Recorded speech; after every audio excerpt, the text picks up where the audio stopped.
I grew up with my boyfriend Ethan. We were childhood sweethearts.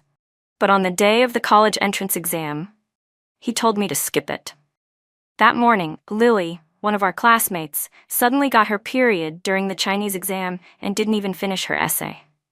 Ethan said he would skip the test to stay with her, then looked at me and said, "Come with me."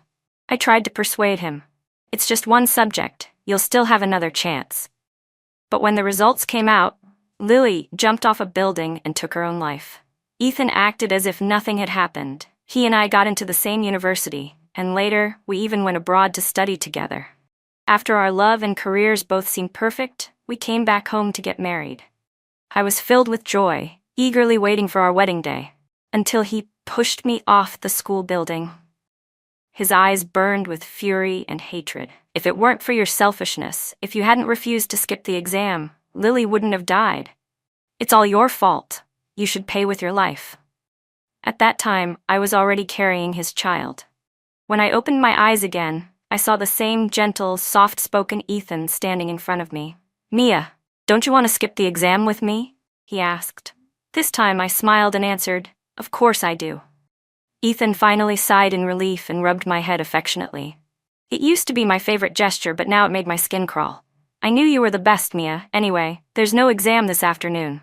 Come with me to take care of Lily. She's in a lot of pain. You can make her some brown sugar tea." I laughed and complained. "I'm on my period too, and instead of letting me rest, you want me to tutor you too?" He didn't even look embarrassed. "How could you two be the same? She can't even open a bottle cap. Besides, I just want us to get into the same university. Here, drink this first. It's so hot today, I don't want you to get heat stroke." Ethan handed me a pink cup, Lily's cup. I raised an eyebrow, glancing at it. In my past life, I hadn't noticed this before. They were already sharing the same cup. Ethan had always been a clean freak. Even if I had taken a sip from something, he would never touch it again. But now, his backpack was open, stuffed full of Lily's things, even a spare school uniform of hers.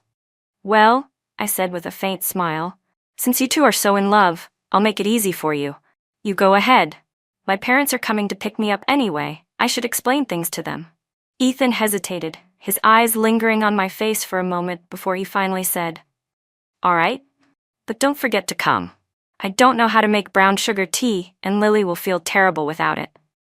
Before I could respond, he grabbed my backpack and slung it over his shoulder. Step by step, he backed away with a smile.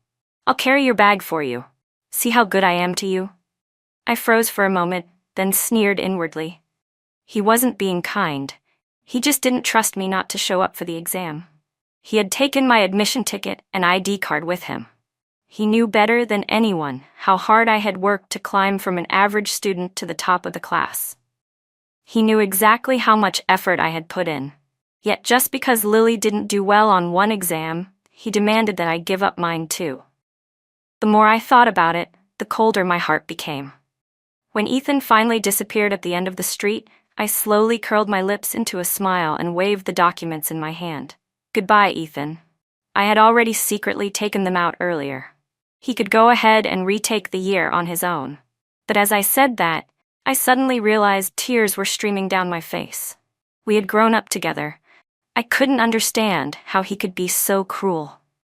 After lunch, I bought the stationery I needed and arrived on time for the afternoon exam. Later that day, my best friend called me. "Mia, you won't believe this. Ethan actually came to ask me where you were today. He looked totally confused. What's going on between you two? Did you have a fight?" "Did Ethan do something to you?" my best friend asked. I reflexively replied, "What would you say if he did?" She scoffed. "You know the rule. If you don't tell me in advance, I'll just pretend I don't know a thing." I thought for a moment. I still didn't tell her that I had been reborn. I only said quietly, "I suddenly feel like he's not good to me anymore. I don't want to like him." There was a brief silence, then she let out a sharp scream. "Who are you and what did you do with the real Mia? Get out of her body right now, or I swear I'll kill you myself." To ease her suspicion, I had to meet her in person. That evening over dinner, I told her about everything, how he'd treated me and what I planned to tell my parents. My best friend slammed her hand on the table, her face turning red with anger. "He told you to skip the exam?"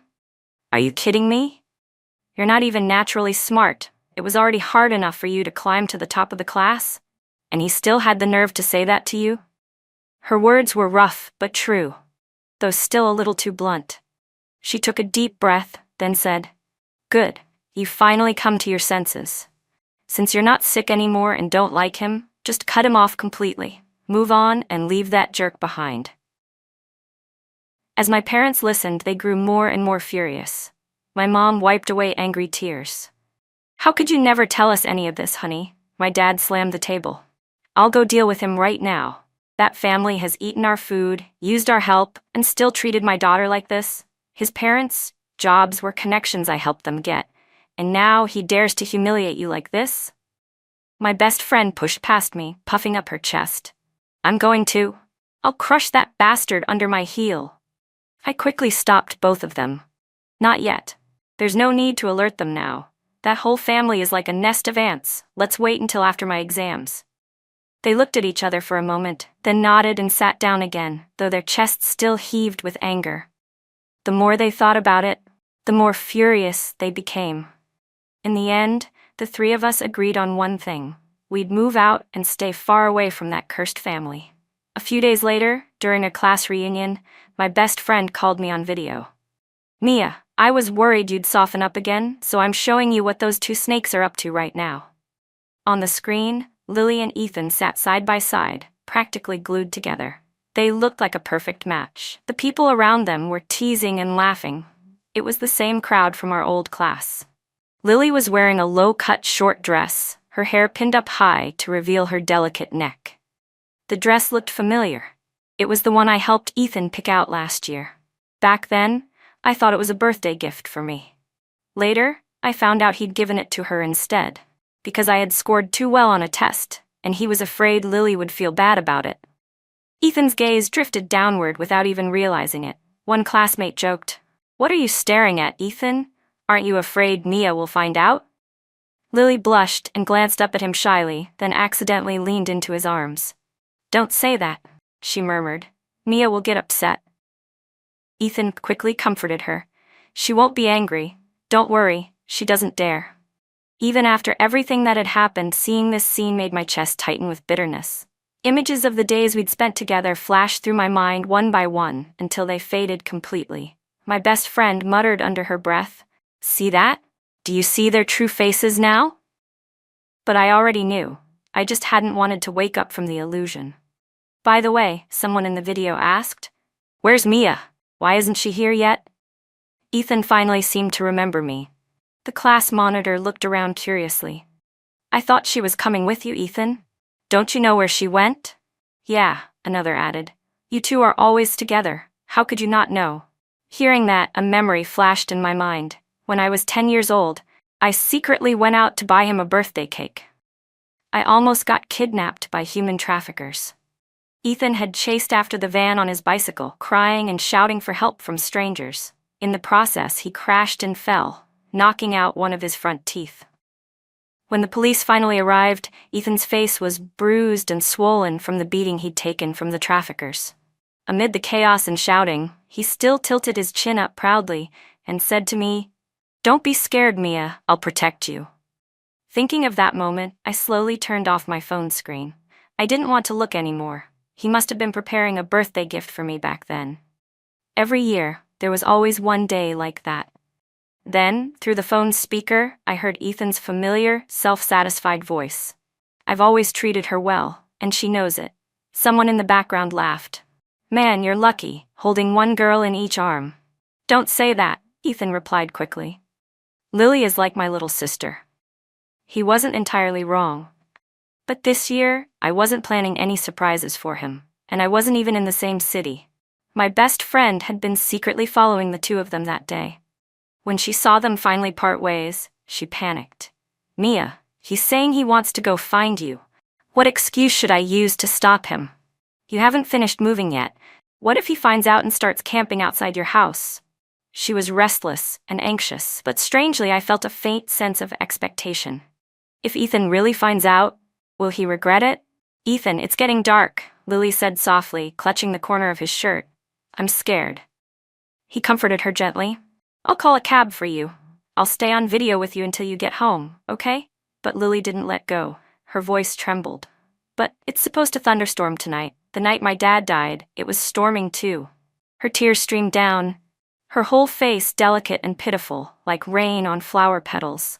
No wonder every year when I waited for you, it was always so late, I thought bitterly. You weren't working late. You were comforting her first. My best friend gritted her teeth as she whispered, "Unbelievable. All those nights you waited for him and he was busy consoling his precious Lily. It started that early, huh? No wonder he never treated you the same." Memories flashed before my eyes like shards of glass. So it turned out, even back then, I had already lost to Lily in Ethan's heart.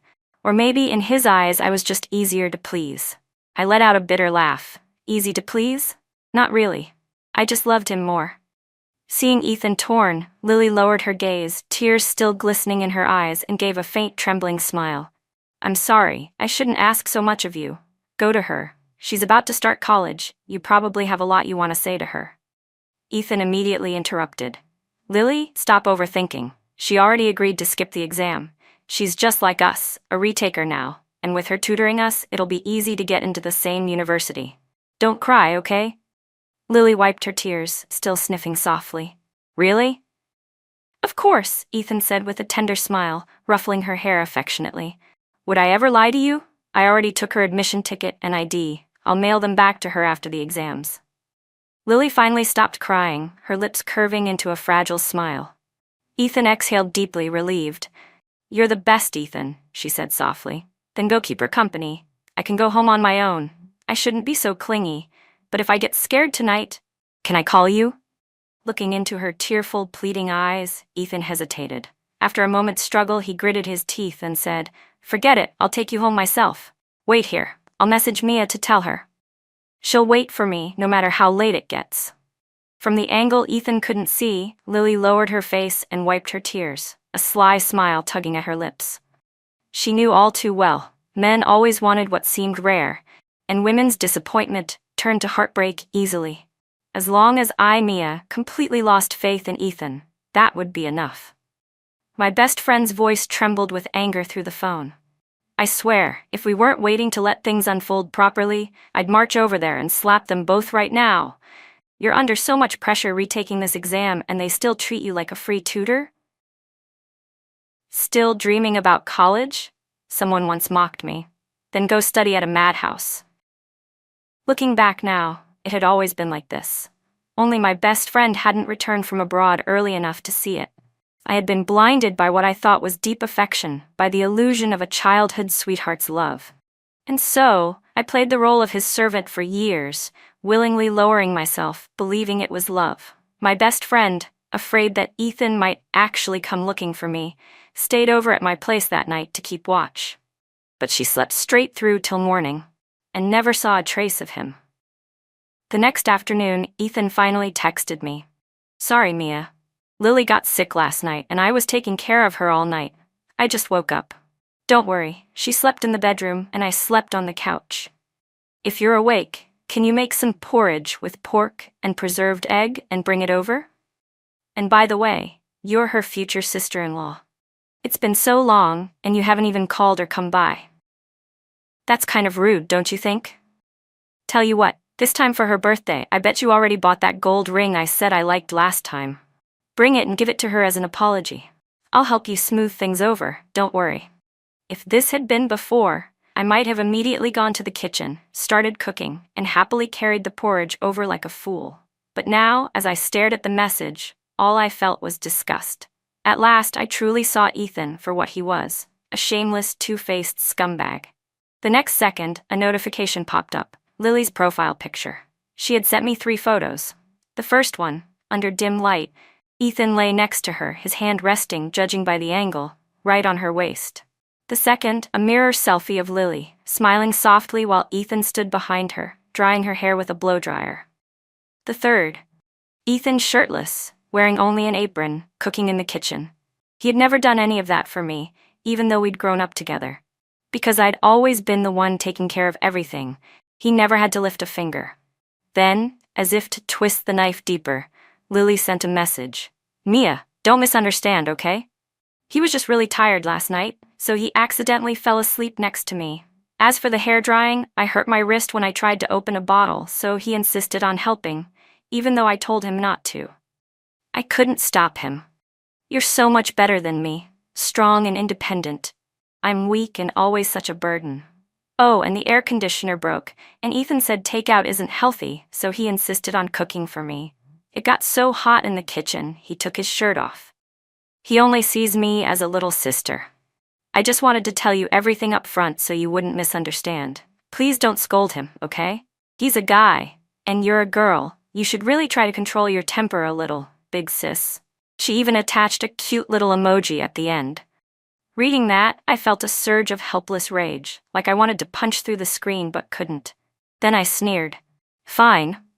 Since she cares about him so much, I should let more people see how much. With a cold laugh, I took screenshots of the whole chat and posted them to my public feed, visible to everyone. Today, I was finally going to tear off the mask Ethan had been wearing for so long. It wasn't even the first time Lily had reported things to me like this. I'd received countless messages before, but back then, I'd always thought I was being too small-minded, too suspicious. I'd even sent her gifts afterward, lavish ones, to make up for it and keep everyone happy. Just then, another message popped up, this time from Ethan. Mia, you don't need to come over. I made your favorite honey-glazed chicken wings. I'll bring them to you later. Sure enough, honey-glazed chicken wings were my favorite, but not when they weren't made for me. I replied bluntly, Don't bother. I don't want them. Ethan must have frowned at the screen, because the next message from Lily read, Ethan, are my clothes dry yet? Mia's mad again. You should go talk to her. Then another from her followed quickly. Sorry, Ethan. And just like that, I could practically picture him sighing, that same guilty look on his face, as if I were the unreasonable one and she was the innocent victim. The washing machine broke, Lily texted Ethan. I had to wash everything by hand and it's still not dry. It's all my fault. I can't even carry a plate properly. But don't worry, I've already explained everything to Mia. She won't be mad at you. Ethan thought about it for a while. He couldn't exactly show up at my place without clothes, could he? That day, he didn't reply to my message again, and, of course, he never brought over the chicken wings. My best friend had to bear the inconvenience of staying at my old apartment for another day, waiting around while the movers went in and out. Several days later, Ethan finally messaged me again. Are you still mad? I bought you flowers. Come outside for a second, okay? Don't be upset. Lily's father was the man who saved my life. When you get jealous like this, you really put me in a hard spot, you know? Never mind, I'll come find you myself. A moment later, he sent me a selfie, holding a bouquet of flowers. The same bouquet that just a few minutes earlier had been in Lily's arms. He even asked, Do you like the flowers I picked? I didn't reply, and Ethan didn't message again. But this time, he actually came to find me. My best friend panicked. Oh my God, Mia, he's really here. What should I do? I let out a bitter laugh. You don't need to do anything. He won't come in. And just as I expected, when I checked the door camera, Ethan hesitated for a moment, then placed the bouquet on the shoe cabinet and walked away. The truth was, Lily's father wasn't the one who had saved him. I was. It was me who had jumped into the freezing lake, dragging him back to shore with all my strength. Lily's father had only reached out to pull us both up the last few feet. But when he realized he didn't have long to live, he knelt before me, begging. He asked me not to tell anyone the truth, to let him take the credit, and to take care of Lily in his place. Seeing the terrified girl hiding behind him, I couldn't refuse. I agreed, and from that day on, I treated her with kindness and care. Lily knew the truth too. For the past few days, I'd actually considered telling Ethan everything. But now, none of it seemed to matter anymore. I would become someone better, someone strong enough to leave them behind. Soon after, another message from Ethan arrived. I left the flowers at your door. I'm heading out now. Lily said she wants to take her father's ashes to the ocean, so I'm going with her. Please take care of yourself. When I get back, I'll explain everything in person. Also, you should delete that post on your feed. Lily's depression is acting up because of you. If anything happens to her, I'll never forgive you. You know what I mean, right? I stared at his message, then looked down at the table, at the travel itinerary, the camera, and all the gear I'd prepared long ago for the trip we were supposed to take together. Everything sat there silently, as if mocking me. Even the destination was the same, the seaside. The place Ethan had once promised we'd go together. Now, he was not only abandoning me to go with someone else, but even threatening me over her. Before I realized it, my tears had already soaked through my shirt. I felt nothing but pity for myself. Fine, I thought bitterly. I won't go then. Who cared anymore? On the day the exam results were released, the school celebrated with 3 hours of fireworks. My homeroom teacher, his face glowing with pride, told my parents 2 of those hours were just for your daughter. In the class group chat, he posted the top 3 scores, but my name and Ethan's weren't there. Someone commented, "Don't you know? Mia gave up her exam for Ethan. Childhood sweethearts, right? So different from the rest of us." Another added, "Ethan did it for Lily, but Mia insisted on skipping too after finding out. He really keeps her on a tight leash, huh?" The messages were quickly deleted, but not before several classmates saw them. Right after that, Ethan withdrew a laughing emoji he'd accidentally sent. "What nonsense are you all talking about?" he wrote. "Mia's score is hidden in the system. She's the pride of our school."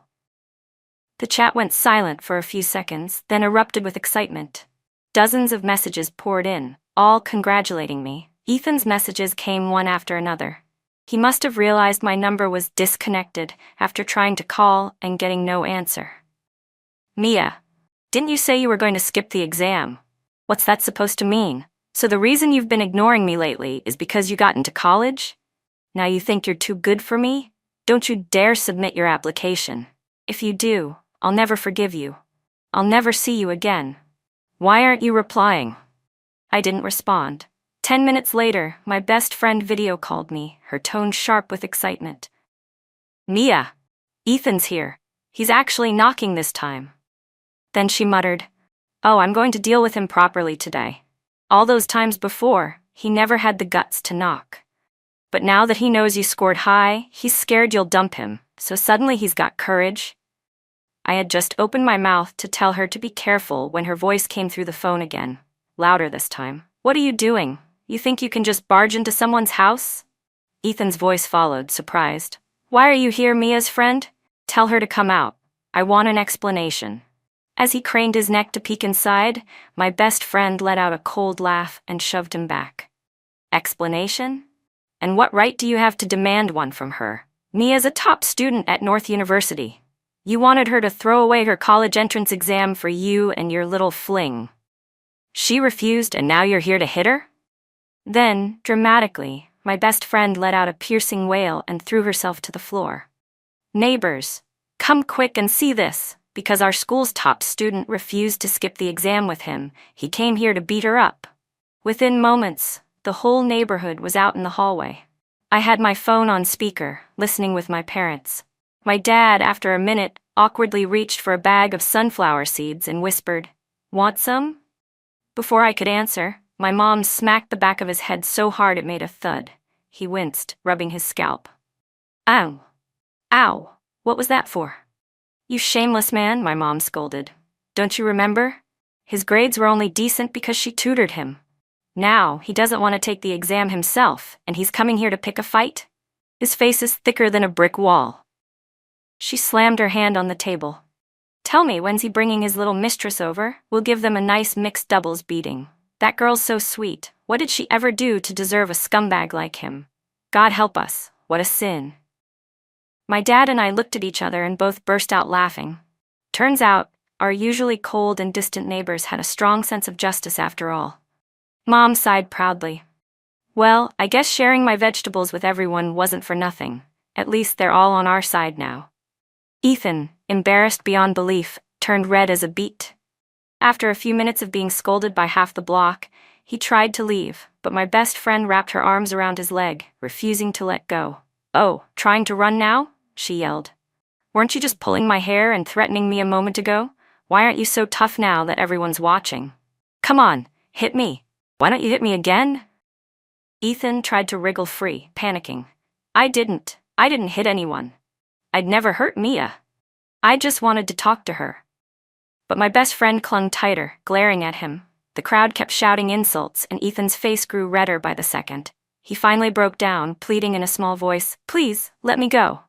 I'm begging you. Let me go." Just then, an unfamiliar voice cut through the noise. "Excuse me, is this Mia's home? We're teachers from North University. Are you all busy right now?" Another voice shouted from outside, "Wait, we're from South City University. Is Mia home?" The stairwell suddenly erupted in chaos. A teacher from North University bellowed, "We came first. Don't let them in." "You're the one who's being unreasonable," the other teacher yelled back. The entire building turned into a shouting match, two prestigious universities fighting at my doorstep. "Let's keep things fair, all right?" one of the teachers said, his voice strained but polite. "Both of you, please calm down. I just want to talk to Mia. What if she ends up liking our university better?" "No way. Not a chance. Get out of here," the North University teacher snapped. "You pushed me first. Don't blame me for fighting back." "I was waiting outside all night," the South City University teacher shouted. "If it weren't for that spicy food you brought me, I wouldn't have had diarrhea and come late today." "You want to fight? Fine, old man, let's go." Everyone froze for a few seconds, stunned into silence. Then, my best friend let out a low whistle. "Oh my God, they're actually fighting. I can't believe I'm seeing the legendary battle of teachers fighting over a student. What a day to be alive." Having a best friend like her was both a blessing and chaos incarnate. Meanwhile, Ethan, who had been squeezed into a corner, seemed to think of something. His eyes lit up with an idea, and he suddenly rushed forward to break up the scuffle. "Please, teachers, calm down," he shouted. "There's no need to fight. Mia isn't going to college this year. She told me herself she's going to retake the exam." Before he could finish, my best friend kicked him square in the stomach, sending him stumbling back. The neighbors immediately surrounded him, holding him in place and covering his mouth. "Don't listen to his nonsense," my best friend yelled. "He failed his own exam, and now he's making up rumors. Mia's definitely going to college. Hurry up, teachers. Get inside and can compete fairly." She turned to them with a grin.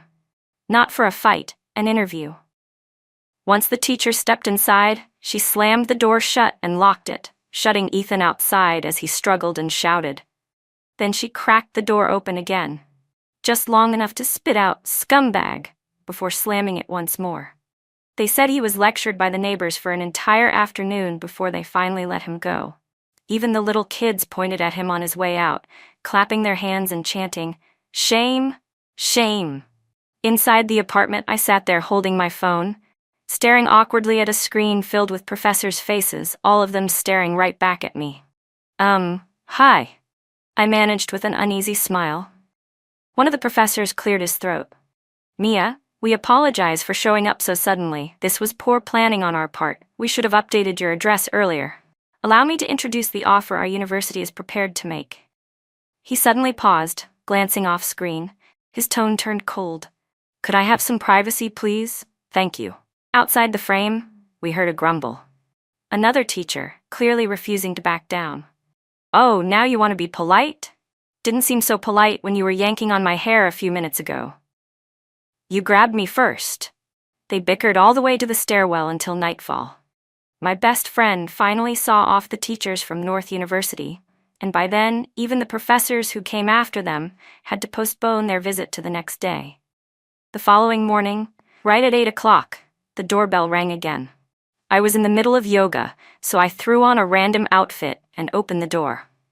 Standing there was a professor from South City University. His hair, what little was left, was blowing in the breeze, and somehow it told the whole story of yesterday's battle. He greeted me with a wide smile, though his eyes looked weary. For some reason, I felt a pang of sympathy. "Mia," he said kindly, "may I come in and talk for a bit?" "Of course," I replied. "Please, come in." As soon as he stepped inside, my best friend leaned close to my ear and whispered mischievously, "Mia, I took gifts from every teacher who came yesterday.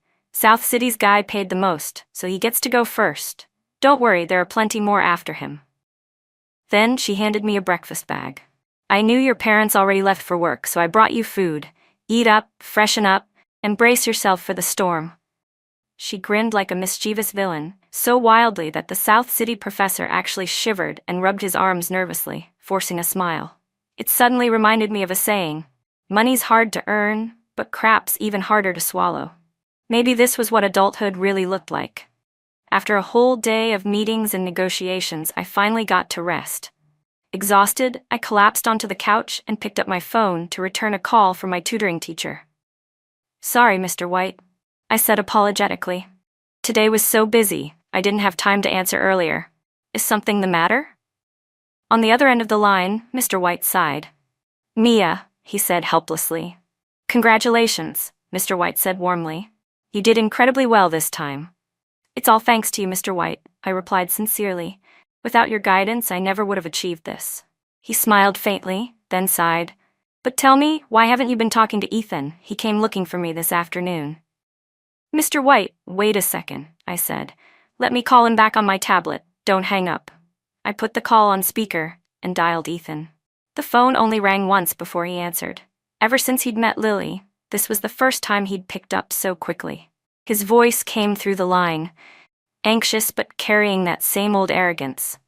"You finally called me back. Do you have any idea how worried I've been, Mia? Listen, as long as you promise not to submit your college application and agree to retake the exam with me, I'll forgive you for betraying me. I'll forget everything. How you secretly took the test, how you moved out without telling me, and how you didn't come to take care of Lily." I didn't let him finish. "Mr. White," I said calmly. "Did you hear that?" Mr. White sighed heavily. "I heard it," he said, his voice suddenly stern. "Ethan, if you ever come looking for me again, I'll beat you myself. And don't even think about asking me to tutor you ever again." Ethan tried to say something, but before he could, Mr. White hung up with a sharp click. For a long moment, Ethan didn't speak. I could hear him breathing hard through the line before he finally said, "Mia, I'll say this one last time. I've already enrolled you in the retake program. As long as you come, I'll forgive everything. You know I've loved you since we were kids. How could you be so heartless?" I hung up without another word. Loved me since we were kids? His kind of love had pushed me off a building, killing me and our unborn child. If I hadn't come back to life, I might have believed his lies again. Later that week, the principal invited me back to school to give a speech. That's when Ethan's parents finally got their chance. They pushed through the crowd and grabbed my arm so hard I nearly lost my balance. "Sweet girl," Ethan's mother said, clutching my hand tightly, fake tears glistening in her eyes. "You've suffered so much, haven't you?" She dabbed at her dry cheeks and continued, "I know you mind about that Lily girl, but Ethan, he really didn't have a choice. After all, she's the daughter of the man who saved his life." She gave her husband a pointed look, and Ethan's father quickly jumped in. "That's right. Ethan only ever treated her kindly because she's his savior's daughter. He sees you as his future wife. Why else wouldn't he let anyone else take care of her? You just don't understand how thoughtful he's been. Because of you, he's been shut out by Mr. White and mocked by others. He's been drowning his sorrows in alcohol these days. He's practically wasting away." He jabbed a finger in my direction. "And your family. Over such a small matter, you ruined our jobs. For that alone, you owe us 300,000 yuan in compensation, not a cent less." Ethan's mother quickly tried to smooth things over. Now, look at your temper again. Mia, please don't take him seriously. You know he's uneducated. He just doesn't know how to talk properly. But honestly, Ethan's been through so much because of you. You two grew up together. Can you really be so cruel as to watch him fall apart like this?" She sighed dramatically. "As for the jobs, don't worry about it. As long as you're not angry with us, dear, we don't care if we lost them." Before I could say anything, my dad shoved them both aside. "If our daughter hadn't been helping your son all these years, that precious boy of yours would have been the worst student in the entire school. Smoking, drinking, and failing every class," he barked. "And you've got the nerve to talk about work? If my daughter hadn't liked that ungrateful brat of yours, I'd never have lifted a finger to find either of you a job." "Dream on," my dad snapped. "You want compensation? How about 2 slaps across the face? Will that be enough for you?" He pointed at them furiously. "After all these years of mooching off us, you still have the nerve to open your mouths and ask for money? Keep talking, and I'll call the police right now. Let's see if you two can handle an investigation." Ethan's parents flushed red with anger, but neither dared to speak. In my previous life, after Lily died, they had always treated me with contempt. But Ethan didn't blame me, so I swallowed every insult and humiliation, burying my pain deep inside. Now I looked straight into their predatory eyes and slowly took a step forward. "Please move aside," I said evenly. "As the top student in the school, I have to go on stage and give my speech. If you keep blocking the way and the principal sees this, I'm afraid Ethan won't even have the chance to retake the exam." The color drained from their faces. Their jaws tightened so hard I thought they might crack a tooth. But they had no choice except to step aside reluctantly. I walked onto the stage. I hadn't even finished reciting my prepared speech when a figure suddenly rushed out from the audience. Lily, crying hysterically. "I'm sorry, Mia," she sobbed. "It's all my fault. I shouldn't have gotten sick and been hospitalized. Ethan only missed the exam to repay my dad for saving his life. He didn't mean to disobey you. You can hit me, yell at me, anything. But please, please go see him. He's dying because of you." I widened my eyes and pretended to panic, then said, "You weren't hospitalized because of your period, right? I remember even though my parents wouldn't let me skip the exam with Ethan, I still made you brown sugar tea right away. We even went to the amusement park together afterward. What are you talking about now? If you like him, you could have just told me. Your dad saved his life, of course he feels indebted to you. Even though Ethan and I grew up together, if you'd said you liked him, I would have kept my distance. He wouldn't have rejected you either." The entire audience of teachers and students fell silent, then let out a collective sigh. I continued gently, "But at our age, studying should always come first. Only by working hard can we meet the people we love at the top. You two should encourage each other and keep going." At that moment, Ethan appeared at the edge of the stage, his face pale as paper, dressed in white from head to toe. Only the bouquet in his hands added color. He walked up and pulled Lily protectively behind him, his voice low but firm. "I like her," he said coldly, "and it has nothing to do with her father being my savior." His parents froze in shock. "Ethan," his father barked. "So you really skipped the exam for her? You told us it was because of Mia. Are you out of your mind?" His mother grabbed his arm. "How can you compare Lily to Mia? You idiot. You've lost your senses." Their fury boiled over. They began striking him on the shoulders, one blow after another, though not very hard. I couldn't help but understand their reaction. After all, their entire family's position had been propped up by mine. Ethan's eyes turned red with rage as he glared at me. "What's so great about her? Lily is better than Mia in every way. I fell for Lily at first sight." Lily blushed furiously and tugged at his sleeve, whispering, "Stop it." But Ethan pulled her firmly into his arms, determined to show his devotion.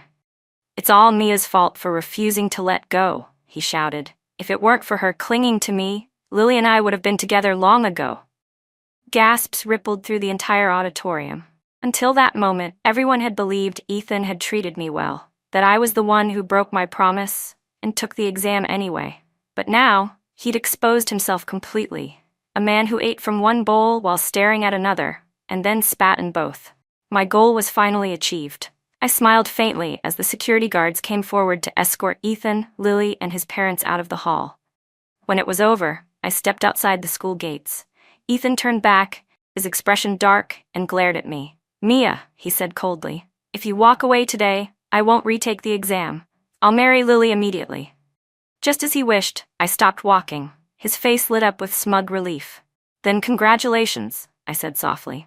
"I'm going abroad after this," I said calmly. "When I get back, I'll be heading straight to South City University to report in. I won't have time to attend your wedding, but don't worry, all our high school classmates will be there, so the place won't be empty. As for my gift, I'll donate it to charity on your behalf." I didn't look back after that. The congratulatory card that read, "Congratulations, Mia, on your success," was swept off the ground by the wind and landed in a trash can. Ethan's grades, every improvement, every achievement, had all been thanks to me. He knew how much I cared about his education, yet he had the audacity to use retaking the exam as a weapon against me. But the Mia who once cared about him had already been shoved off a building to her death. and the Ethan who gave up the exam for love became a romantic legend. Every year, the principal and teachers told his story as an inspirational tale for new students. When the semester started, my parents drove me to campus. "Honey," my dad asked curiously, "you always said you loved North University. Why did you choose South City instead?" I smiled faintly, my heart calm. "Dad, North University was Ethan's dream. I just said I liked it too because I wanted to be with him. But honestly, the professors at South City are pretty interesting too." My mom nodded quickly, eager to agree. "Yes, yes, every time I think about that bald professor mumbling your name like Nia Lin from Xuanwu, my sweetest student, I can't stop laughing. That man really did everything he could to recruit you." Once classes began, Ethan showed up at my university gate more than once, waiting for me. I pretended not to see him every time. He would always look deeply moved by his own persistence, forcing gifts into my hands whether I wanted them or not. I was too tired to argue, so I just tossed everything into the trash, right in front of him. "I didn't accept anything from you," I told him coldly. "So don't go around crying that I'm some materialistic woman who broke your devoted heart." But the more I ignored him, the worse his behavior became.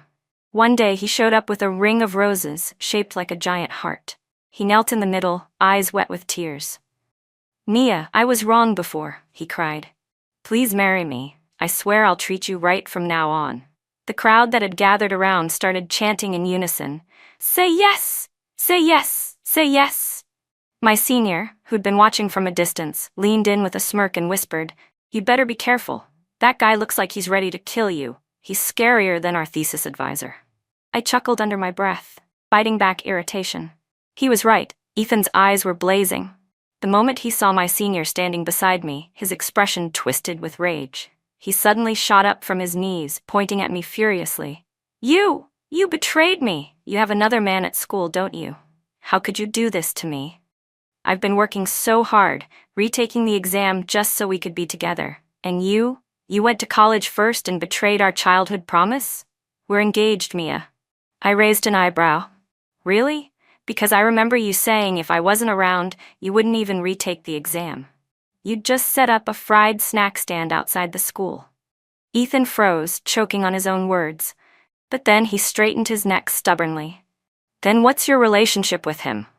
he demanded, pointing at my senior. My gaze turned icy. "Shut up and apologize to him," I said coldly. Maybe he'd never seen me like that before, because Ethan hesitated for a moment, then muttered, "I'm sorry." My senior, caught completely off guard, just blinked at me, clearly not understanding what had just happened. Before anyone could speak again, Lily suddenly appeared out of nowhere. "Lily's here," I said flatly, pointing behind him. "You should both leave." Ethan stiffened. He tried to keep his face composed, but I still caught that fleeting flicker of impatience in his eyes. "So soon?" I thought bitterly. "You're already tired of her?" Men's hearts truly are like shifting sands. Lily looked fragile as she clutched her stomach. Her lips trembled, blood seeping where she'd bitten them too hard. "It's okay," she whispered, her voice trembling. "Even though I'm already carrying Ethan's child, as long as you two still need me." "I can leave any time I want," I said coldly. I turned to stare at Ethan, utterly stunned. He had the nerve to show up here and propose to me, when Lily was already pregnant with his child? Did he expect me to go back and be their live-in maid? Ethan froze for only a moment before quickly regaining his composure. "Mia, you have to believe me. It's not mine," he said, forcing a calm tone. "The only person I love is you. How could I possibly be with her? You know what she's like. She lives to stir up trouble and drive wedges between people." His eyes filled with tears as he lowered his gaze, looking heartbreakingly pitiful. "You don't believe me?" "I don't," I said flatly, and with that, I took my senior's hand and walked away. Respect other people's choices, I thought. You live your life, I'll live mine. Everyone's better off that way. The crowd of students, realizing the drama was over, began to disperse. After this scene, no one would ever believe I'd agree to Ethan's ridiculous proposal. Lily stood frozen, watching me leave with quiet composure.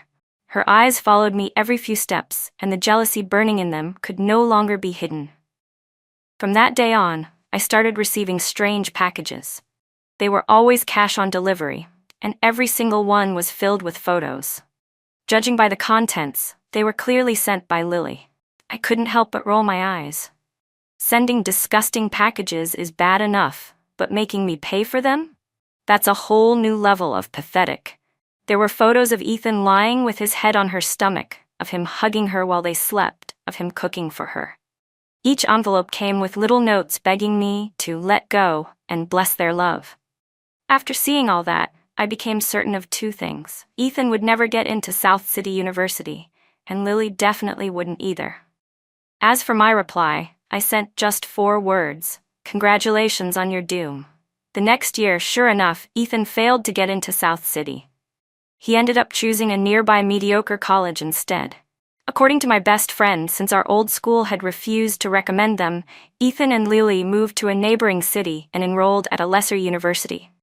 They even rented an apartment together near campus. Ethan constantly complained that the cafeteria food was awful and that he didn't have time to wash his clothes. Eventually, Lily dropped out entirely. She spent her days cooking, cleaning, and doing laundry for him. At night, after he'd fallen asleep, she would study on her own. The results were obvious. He failed again. When the new semester began, Ethan showed up at my university's gate, grinning ear to ear. "Mia," he said, trying to sound hurt but confident, "I only chose that crappy school because of you. You know my scores were enough for somewhere better." My senior, standing beside me, laughed mockingly. "Oh really? You make it sound like you were ever close to getting into South City." Ethan fidgeted, clutching at the hem of his shirt. "I'm talking to Mia. What does this have to do with you?"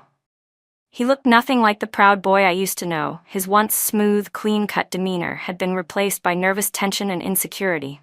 Then Lily's voice called out behind him, "Ethan, I brought all your things." It had only been 6 months, but she was unrecognizable. Thinner, paler, her once beautiful long hair chopped unevenly short, framing a hollowed face and sunken eyes. But what struck me most was the absence of her pregnancy. Her stomach was completely flat. Lily forced a trembling smile. "Ethan can't go even a single day without me," she said sweetly, clinging to his arm. His face carried that familiar, self-satisfied grin, but to me, it felt colder than ice. So he really is a beast, I thought bitterly. Ethan smiled proudly, pulling Lily close. "Last time she sent those photos and upset you, that was her punishment. Didn't I say? As long as I'm around, no one will ever make you suffer again." The hypocrisy made me want to vomit, but I swallowed my disgust and stepped forward toward Lily. Her eyes widened in confusion as I reached into my bag and handed her a sanitary pad. She froze, her eyes instantly filling with tears. Her lips trembled, blood trickling from where she bit down too hard. Her fingers clutched at her pants so tightly that her knuckles turned white. Bookmark. A few seconds later, she loosened her grip, forcing a stubborn smile. "Thank you," she said quietly. "But I don't need your pity. I'm fine. Ethan treats me really well. He really does." One by one, Lily began hoisting Ethan's heavy luggage onto her small frame, trying to cover the wet stains on her pants. I couldn't stand watching it anymore. "You know he's not someone you can depend on," I said softly. Lily didn't respond, but Ethan heard me. His eyes lit up with a strange, feverish gleam, as if he'd just discovered some grand truth. "I knew it, Mia," he said excitedly. "You still care about me. You're jealous, aren't you?" I closed my eyes slowly, took a deep breath, and slapped him across the face. His head snapped to the side, but he didn't even look angry. Instead, he smiled foolishly. "I'll take you out for dinner," he said cheerfully. "You know what they say, when you hit me, it means you care. Your hand's so soft, Mia. Not like Lily's, hers are all rough and she still insists on holding me. But don't worry, Mia. Other than that time she got me drunk, and when I stood up for you, I never touched her." After that, he started showing up constantly, every chance he got. It began to seriously interfere with my studies and daily life. I nearly missed an important debate competition once, which almost got me in trouble with my professor. Finally, I snapped. I took a picture of him plastered against the university's outer wall and posted it online with the caption, "Attention everyone, this man is an exhibitionist. Please be cautious if you see him around campus." A few days later, my senior came running to me, barely suppressing laughter. "You won't believe this," he said. "Ethan got his ass kicked." He kept staring at the taekwondo captain's girlfriend during practice, and the guy knocked one of his front teeth out. I tried to hold back my laughter, but after a moment, I couldn't resist and burst out giggling. What I didn't expect, though, was to see him again, at the next intercollegiate debate competition. This time, Ethan looked confident and well-groomed, a faint echo of the boy I'd known back in high school. But to me, it didn't matter what he looked like anymore. Who could ever love the person who killed them? After the match, he rushed over to me. "Mia, I'm so happy to see you again," he said with a bright grin. "You're awfully cheerful for someone whose team just lost." My senior teased dryly. Ethan puffed out his chest, grinning even wider. "As long as Mia's happy, that's all that matters. I went easy on her team, you know. Losing to her is worth it." The moment those words left his mouth, the 4 members of his team glared daggers at him. This wasn't just any competition. It was one that reflected on both schools' professors. Ethan was done for. My senior bit his lip to hold back his laughter, looking like a mischievous kid who'd just gotten away with something. I crossed my arms and said, calmly, "I don't need you to go easy on us. We can beat you fair and square." Besides, saying that out loud just shows how little respect you have for your teammates, and for your opponents. That's really low, even for you. The 4 debaters from the other team all nodded in agreement. Back at school, my senior headed straight for our professor's office. I stopped him in the hallway. He froze, probably thinking I was going to plead on Ethan's behalf, but instead, I handed him my voice recorder. He blinked, then grinned. "Now that's what I call solid evidence," he said. "Foolproof." We exchanged a knowing look, and the same sly smile. Later, according to my senior, our professor exploded in rage when he heard the recording. "That little bastard said what? He let them win on purpose," the professor shouted. "I'll flay him alive before I let him disgrace my name." A week later, on Wednesday, we finally got confirmation. Ethan had been kicked off the debate team. His own professor announced that he wanted nothing more to do with him. At that point, Ethan's academic career was officially finished. He disappeared for a long time after that, which suited me just fine. I had lab work, research, and barely enough energy for my own life. It wasn't until senior year that he showed up again. The boyish softness was gone, his features sharper now, more mature. He looked like he'd finally grown up. But all I could think was how nothing about him could ever make my heart move again. He might have grown older, but his brain clearly hadn't. If anything, it seemed like only his ego had expanded. Ethan looked at me with that same fake tenderness. "Mia," he began, "I lost my guaranteed graduate placement because I was helping you win first place. But I don't blame you. I actually started a gaming studio so you wouldn't have to fight for a job after graduation.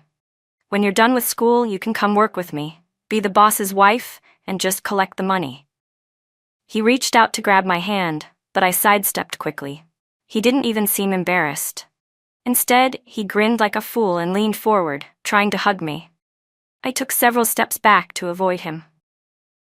"I already have a graduate placement," I said curtly. "You don't need to concern yourself with my life." The moment I said that, I saw a flicker of panic in his eyes, but he tried to recover quickly. "Your major's super competitive," he said earnestly. "And besides, you're a woman. Women shouldn't have to struggle out there. They should be enjoying life at home.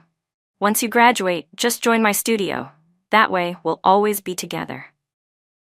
The words made my stomach turn. It felt like someone had slipped a block of ice down my shirt in the middle of winter.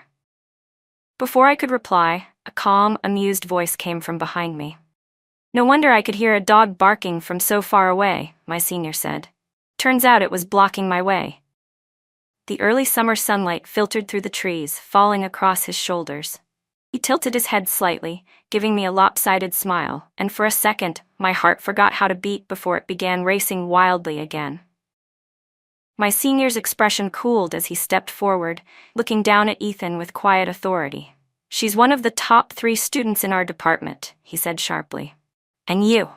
What are you? Who the hell do you think you are to tell her to give up her goals and her dreams? You're a parasite, not a partner." Then he added coldly, "And for the record, I'll take care of her. You don't need to worry yourself about things that aren't your business." Ethan's face twisted, and he took a step closer as if to grab my wrist. But before he could, My senior smacked his arm away with a sharp slap. "Try bothering her again," he warned in a low, dangerous voice, "and I'll make sure your precious little studio shuts down before the end of the week." Ethan's face turned pale, then flushed red, his jaw trembling with anger. But when he looked up and took in my senior's confident stance and his sharp, tailored suit, he froze. In the end, he didn't dare take another step. I couldn't help clapping softly. "He's right," I said with a wry smile. "Ethan's the kind of man who'd bleed someone dry, chew up their bones, drink the broth, and then complain the taste wasn't good enough." Unfortunately, they both completely misunderstood what I meant. Ethan looked at me with a wounded expression. "Mia, I really do love you." Before he could finish, my senior punched him square in the face. Ethan dropped to the ground, clutching his mouth as one of his teeth rolled onto the pavement. After Ethan left, I turned to my senior, crossing my arms. "Didn't take you for the childish type," I teased, "picking fights like that." He blinked, momentarily confused, then realized what I meant. His lips curved into a smile, and his eyes softened into crescents. "Mia," he said. I wasn't joking. It was the first time he'd called me by my first name instead of Lynn. Damn it. The way he said my name, it carried a kind of warmth that made my pulse skip. Not long after, our professor received an international research grant and brought both of us onto the project. Sometimes during breaks, I'd call my best friend, and she'd update me on the gossip back home.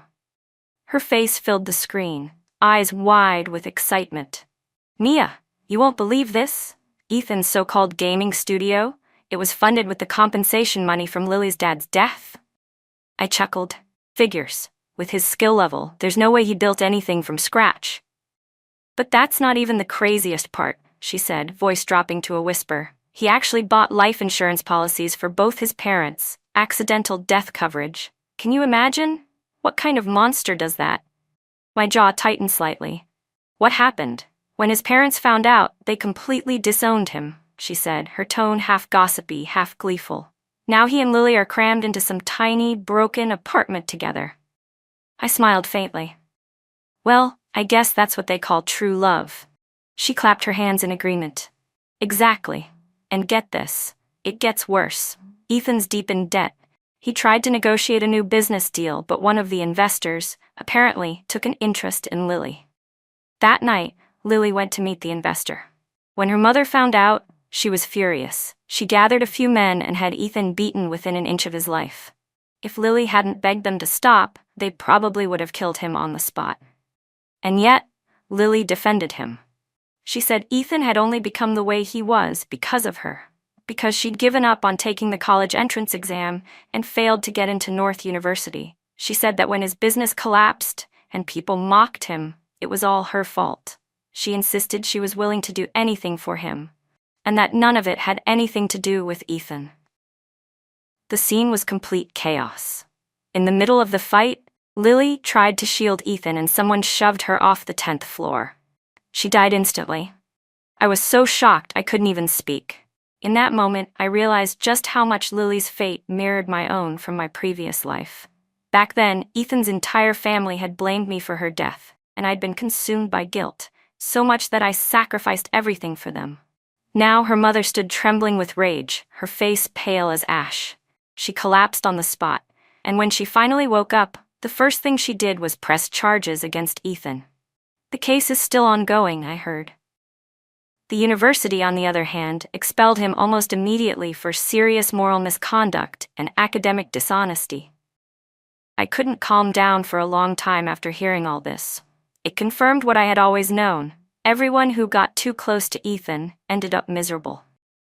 Later, while I was abroad working on a research project, Ethan came to see me once. A long scar now ran down the side of his face. When he saw me, he froze, his mouth opening slightly as his breath came out in faint white clouds. "Mia," he said softly, "you've become so beautiful." I turned to leave, but he rushed to speak. "Mia, please. I came to apologize. I know now that it was you who saved me that day. You were the one who dragged me to shore, even when you could have died. Lily's dad only helped pull us up at the end. I was blind, selfish. I thought she was pitiful, and I wanted to help her. But if I could do it all over again, I swear I—" "Stop," I interrupted. "Ethan, there's nothing left between us. You always have a dozen excuses to justify what you did. But the truth is simple. Anyone who gets close to you ends up dead. Lily did. If it had been me again, I would have died too. I don't want to see you anymore. If there's even a shred of decency left in you, then stay out of my life forever." Ethan gave a hollow laugh. He stood there for a long moment, opening his mouth as if to speak, but no words came out. Then he lowered his head, dragging his heavy, battered suitcase behind him as he walked away. I never saw him again. 2 years later, my senior and I had made our relationship official, and we were back home to celebrate our engagement. On the way to the ceremony, a janitor took a wrong turn and was harshly scolded by the manager before being chased out. I overheard someone say he'd once worked as a waiter, but had gotten into trouble, something about people coming after him, demanding his life. In his panic, he fell from the second floor and broke his left leg instantly. If it weren't for the pity I felt watching him lying there, I wouldn't have even looked twice. My fiancé walked over and asked, "What are you looking at?" I blinked, momentarily dazed, then replied without thinking, "A stray dog." He followed my gaze, looked for a moment, and said nothing. But as we walked away, he added casually, almost as if it were an afterthought,